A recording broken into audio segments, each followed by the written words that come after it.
the remainder of the day wasn't that confident either. So when we were trading here, we took a short, we took a long, and then I just did not like this price action here till lunch. And then of course they had a nice little pump.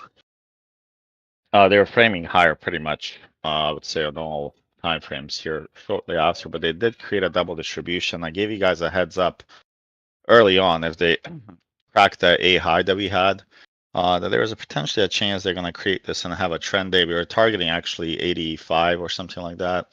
And that was based off the IB, right? So if you guys look at the IB for today, let me just enable it first.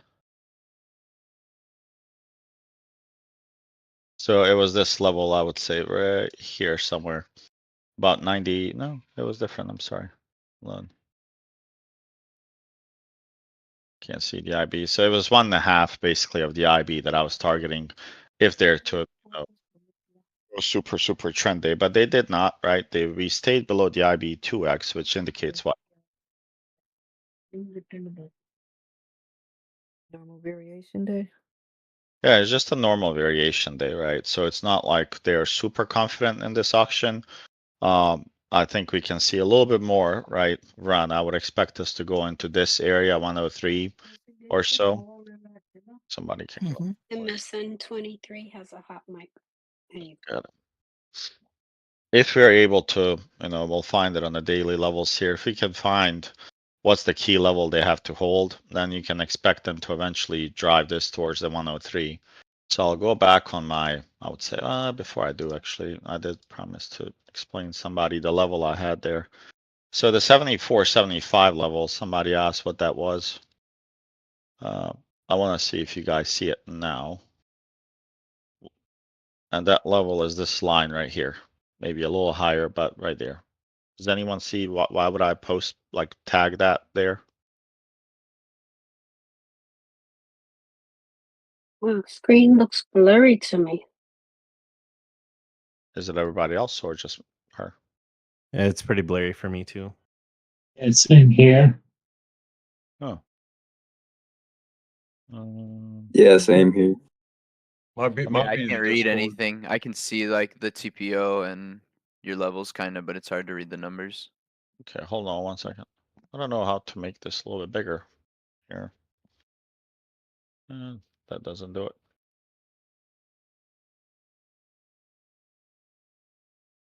Does this help? Negative. Let me Yeah. stop. It does helps me. I could see it. Yeah. It's your stream quality. I think you need to increase. I'm trying to look. Better, much better. Yeah, that looks really good. Okay. Oh yeah. Yep. Nice. Thank you. All right. So if you guys, just zoom in on this profile here, and why would this profile matter? You have to look for the context to the left. I just want to see if somebody can connect, I would say, the story. Why I thought that this level was somewhat important here. This was our FMOC week when we sold off. There's Wednesday the 18th, I believe, or yeah, it was Wednesday the 18th or something like that. That we sold off from December 18th, right? Here somewhere. And then the following week, what did we do? We opened up high. We almost cleaned up the poor structure of that whole profile. But then you try to build value higher, and then what happened? Hold on. Rejected it and built a second distribution lower. Yeah, so if you look here, they created a pretty nice ledge, right? If you zoom in a little bit, that's about 6 TPOs wide, followed by this, poor structure, I would say all the way to, 55 or so. So I think it's fairly important. Maybe it's a little higher, like right here. 0.5 higher, but it's important for me to see if I can find what here inside this. What am I looking? Buyers above there. Well, I'm looking for buyers, and I'm trying to see if they're going to accept the price at all in that area, right? If they're able to, auction successfully and hold this level here, I think that's pretty important level, right, for tomorrow. I would pay attention, see how do we behave around this level. And then we also have, you know, from here, we have a little bit of poor structure to fix all the way to 114. At 92, where we rejected, I don't think I have to explain this. This was just the M period on the weekly, but I just put the levels there to look at how it behaves. And you can see that it came very close today, rejected that. So now if they can make, let's say we open higher, similar to what we did today, we open above the range high, what is the level that you guys would watch for a bounce?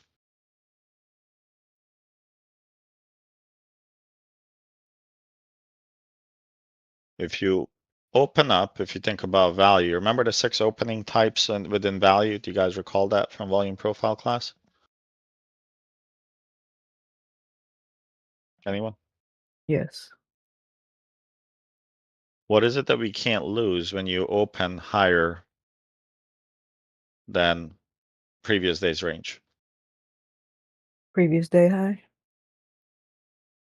Previous Uh, day Value value area area low. high. Let's see. Do you guys remember this? I thought you want the next day's value area low to line up with the previous day's value area high. But it's crucial that they don't go back inside the range of that prior day. That's the first step, that you do not want to go inside. Because think about it, you gapped over the previous day high, but you can't find new buyers, so you're going below yesterday's high. That's not very bullish. That can be a really extreme sign of weakness, right? Therefore, then you have the value area high, and if that's a bear setup, right, you're looking for the 80% here in the value, right? And then if that cracks, then it's PDL of that day. But you do not want to, you know, you do not want to, when you open outside of the range, you really want to hold a PDH PDL. And I think these bullets cover it here pretty well.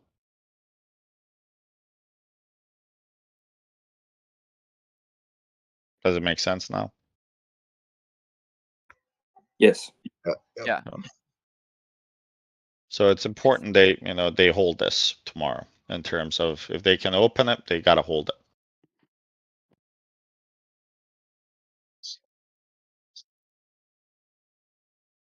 Especially if they, you know, if they gap, that's the setup we're looking for. What about like day profile today? What did you guys see? Was there anything interesting that you guys noted? Let's open that up. Okay, I'll just make it a little bit bigger here for a moment. Larger thing. What do you guys see? Is this a super confident auction? Not at all.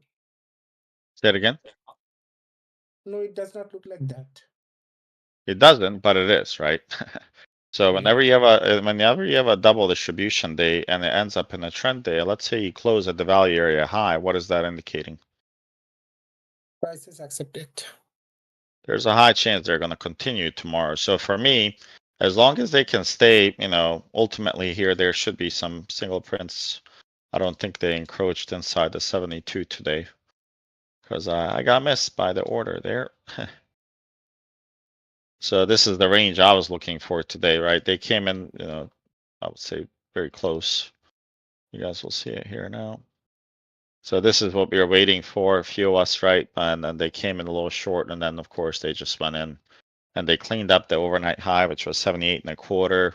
Then they proceeded to hit the level of, I had the IB and a half somewhere, I don't know where it was, 86-ish, 85, 86. And then ultimately this was the level 92.75. They swept that and then they took a little, you know, retrace, but nothing significant. So now if you think about this, if they can hold this green zone, what does that tell you about tomorrow? Except when They're the price knocking hit on at the. second. They want the Oh. pinholes. Yeah, they will most likely go somewhere into this, right? And if you guys think about it, so if you can catch this trade tomorrow, and let's say you take one MES and you target here, and maybe you put some, you know, I would say matching to your, you know, your target here, stop loss. So this is 231, right? If you guys look at this, I can make this a pretty good trade here, almost 3-1 with this setup here. Does anyone would not take this? Is there anyone that wouldn't try this trade?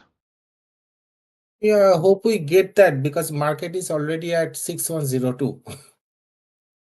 6102? Yeah, Oh, Yep. oh, okay. Well, never mind. We will get this overnight. Okay, well, I'm gonna delete that one. That one won't happen. They're about to run it, guys. They're gonna slow down at 103.5 here within a few seconds, but this is a big spot then. Let me explain the top stop. Does everybody understand the importance of this? Yes. Okay, good. Because if you just look here, right, there's your value being built higher when they shifted last time.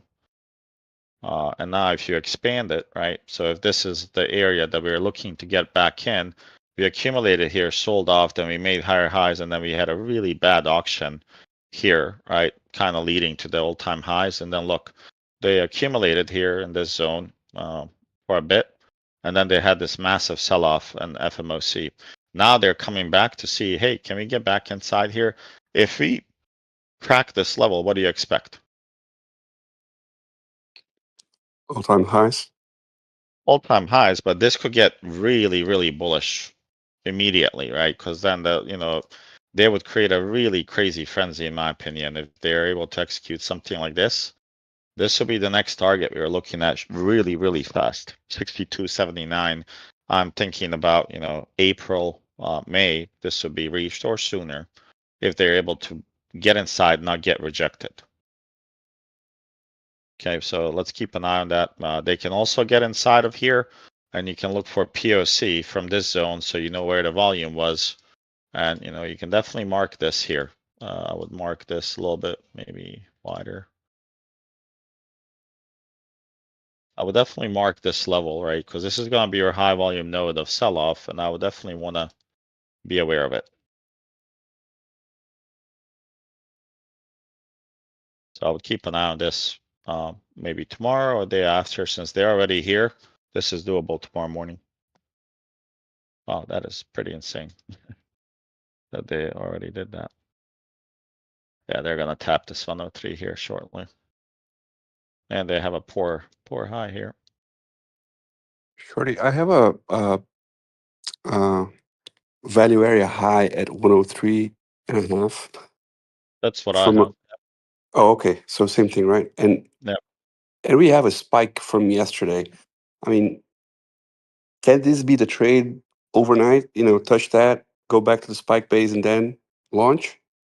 Yeah. I think there's a spike here. I don't think there's a spike today. Fire. There is, yeah. Oh, today they spiked as well. I thought that was end period. No, Oh, there's okay. Small one though. Yeah. Yeah, tiny fella here. I honestly did not think they spiked. I thought it was the end period. All right. So spike base. I mean, yeah, there's a chance. I mean, that lines up with what?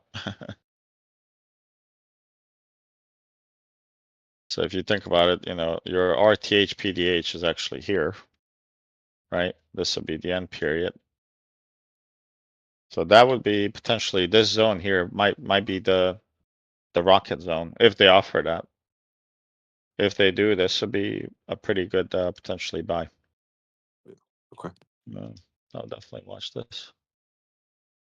And you guys know the PDH will be the spike end as well, so I don't really necessarily have to mark it. Yeah, that can be pretty nice setup. I guess isn't that where they bounced it from? Look where they came right here. Right out of the open. They did that. Look, they open. Right here, they open higher, came back to it, and never seen them since. Yep. 20 points. Yeah. Correct me if Oh. I'm wrong, but a spike is when they try to like auction price like very closely right before market close, right? Yeah, so a spike is basically your period between 3:30 p.m. to 4 p.m. Eastern. And why it's important is because we don't have another period behind it, right? It's time, price, opportunity. So we don't have another period to validate whether that price acceptance is there. So typically, do you want the price to follow value or value to follow the price when you're going higher? price to follow value? I would imagine value to follow price too. You want the value to catch up to price, right? Remember, price is discovery mechanism in the market. And value is where you buy it or sell it if you're a seller. So if we are going higher, right, and something like this, if you're going higher, you want the value to start shifting higher as well. Does that make sense? Value can't shift before the price gets there. How would that be possible?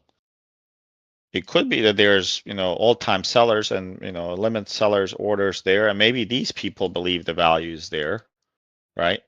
But do you see what I'm saying? Am I confusing you or? No, I makes That makes perfect. sense. Thank you. Yeah, it would be impossible, right? And how do you know the price is being accepted? Typically, you want to see 2 periods within that price area being within that other one that got in. Meaning whatever the range is, if let's say this is the range, you want to see at least 3 TPOs, which is telling you the price is being explored and accepted. If it wasn't being accepted, would we spend that much time in the area?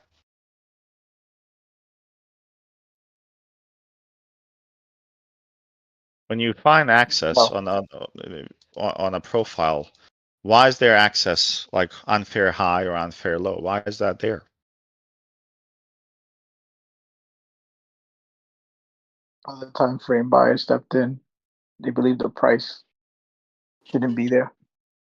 Yeah, so there was orders sitting there and they got executed. So if you guys think about, let me look for the monthly. I think there's something here.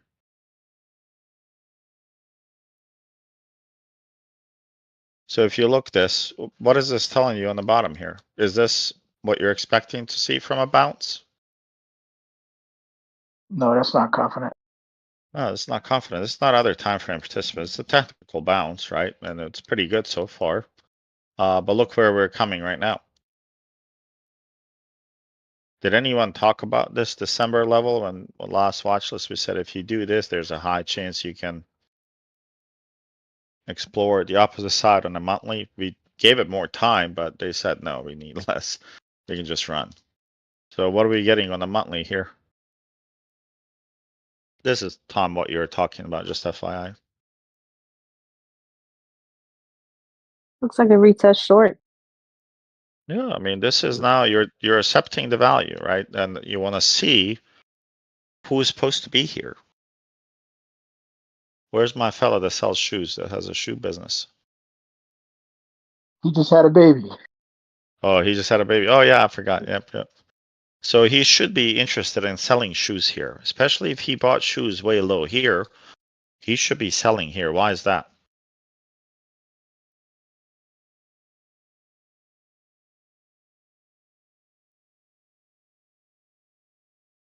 Anyone? Unfair high? Well, this is going to be above fair value of the prior month, and he's the one that found advantageous price of shoes here. And we got inside, we got buyers. Yeah, there's a high chance you're above these nodes. You're going to explore above, and you're going to look for sellers. So when you look for sellers, this is ETH profile, right? Just keep in mind. There are single prints here separating. What? The value. Yeah, the value is clearly divided here, guys. Look. This is the level that, we know is going to be important. And that's the same level that I had, I would say here. 1, 2, I have it to 116.75. Here it's a little bit more accurate, 13.75. But I'll stick with 16. But does that make sense? Hey, Shorty, the question is that why 6140, the FOMC meltdown, begin level is not important. We Say it again. started, why the level 6140? I don't have From 6140. No. No, I'm on back adjusted maybe. Oh, okay. Let me see. What is the FOMC meltdown level? I'm thinking that level should offer a strong resistance this time. That's the level that we just circled, right? That's the Oh. level here.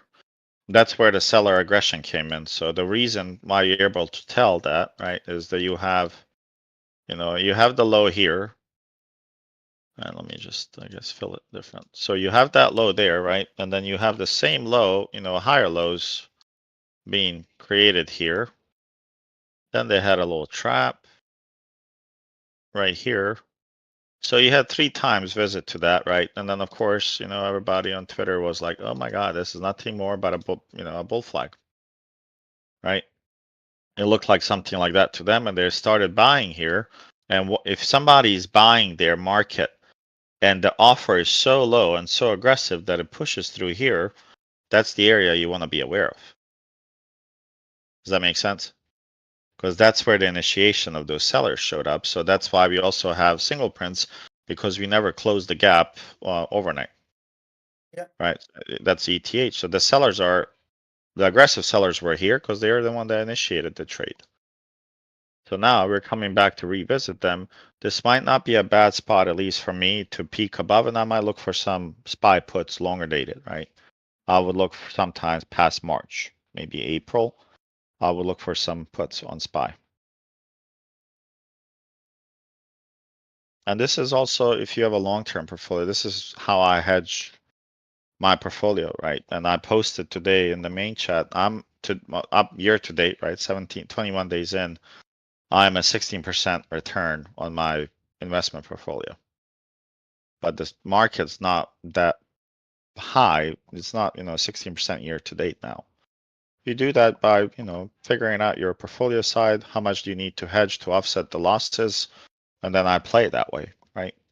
And you're able to cover some of the losses you see elsewhere, but then get the gains and flip. Believe it or not, 16%, if you can average for the next 10 years on your large portfolio, you'll be in a pretty good shape, even if you have small amount of money in your investment account. It would grow exponentially. So look for opportunities, and I think this is going to be potentially an opportunity, for us to look for longer data puts. If, let's say, we crack through this and we don't see any slowdown, like they do something like this and a slow path here, well, I'm not going to be looking for first selling here, right? I'll be looking to go what? Long. This would be potentially for a long, right? So you're watching to see how's the path. Is it accepted once it gets in, or does it look like this? If it's like that, there's a note in there that says, "Hey, you're not welcome here. You're gonna go auction lower to look for buyers." And then I would target this area for potential bounce. The first bounce would be somewhere here. They would make sure that those buyers that were here are still present. If so, then we were gonna rip much higher. If they defend this area, if they fail here once, come back, trap more shorts, and then go, that'd be a pretty good path, if you ask me. Okay. Hey, Shorty. Yep. Would you wait for the retest of the underside to get in the puts? Yeah. Well, for longer data puts, I would want to see them spend some time below it, right? I don't have to get the best fill, but it's better to be a little late than a little early on something like that, if that makes sense. Okay, yeah. Those setups always require patience for entry. If I get in early, it can be more painful than if I lose 10-15% a little later. But give me a nice confirmation that you don't want to go above. That's all I'm looking for. Okay. All right. This Saturday, I believe I will be busy with the kiddos. How's Sunday for a class on StockScan? On what? Say that again. I typically do a stock scan. We're coming up to a month close, so I look at my portfolio and I look for what I want to switch. If there's any opportunity to find stocks that are below value or value, I search those stocks and then I post them. When I buy them, I give you guys a heads up that I'm buying something. Of course, that sounds lovely. I'll be there. What Sounds time? good. Class? For class, I'll post, what do you guys want to cover next? Recently, we covered market profile. We covered footprints recently. I think if you guys want to cover, we can do orbs and volume profile one in one kind of together. So you guys the newer folks can understand everything about orbs, indicator, the meaning behind everything. And then volume profile to combine it would be pretty good start for some of you guys. Sounds good to me. Well, all Sounds right, guys, I'll schedule for Sunday. Thank you. See you guys tomorrow. All right, thank you. Shorty. Thank Bye-bye. you. Thanks, Thanks, Shorty. Shorty.